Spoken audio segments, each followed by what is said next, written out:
Quoi sert le maïs? Quand on choisit de devenir agriculteur et donc de produire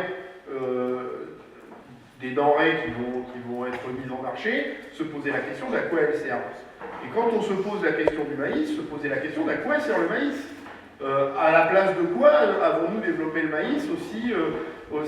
fortement sur ce territoire-là? Et quand on y regarde de près, on se rend compte que le maïs s'est installé sur des zones qui étaient historiquement des prairies, qu'on a retournées pour poser des drains, pour chasser l'eau au mois d'avril ou au mois de mai, pour pouvoir venir semer le maïs, et dans une logique de shadok, revenir au mois de juin, juillet, août et parfois septembre, irriguer ces zones sur lesquelles on a...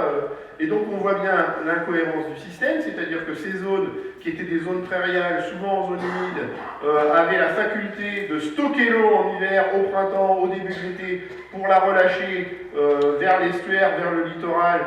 et donc remplir des fonctions de stockage et d'épuration de l'eau. Ces prairies étaient également des zones où on pouvait faire pâturer des herbivores qui mangeaient de l'herbe. Vous voyez un peu la révolution que je propose, faire manger de l'herbe à des herbivores. Et alors que là, on a retourné ces prairies pour enfermer les herbivores dans des bâtiments qui sont nourris 365 jours par an avec du maïs en silage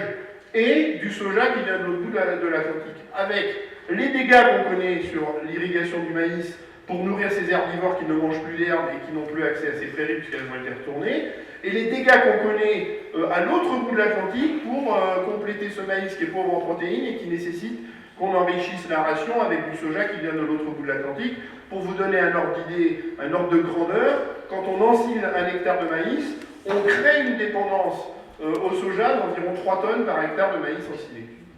Donc ça vous donne une idée de l'importance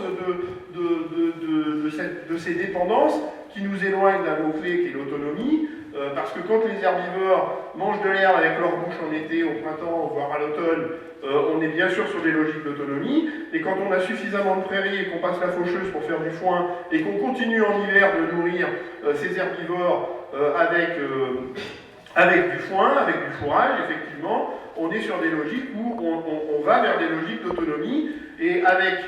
une ration qui, pour l'éleveur, est plutôt intéressante, puisque jusqu'à nouvel ordre, le carré de prairie que j'utilise moi pour mes herbivores n'est pas coté à la bourse de Chicago, et donc ça franchit complètement de ces logiques mondialisées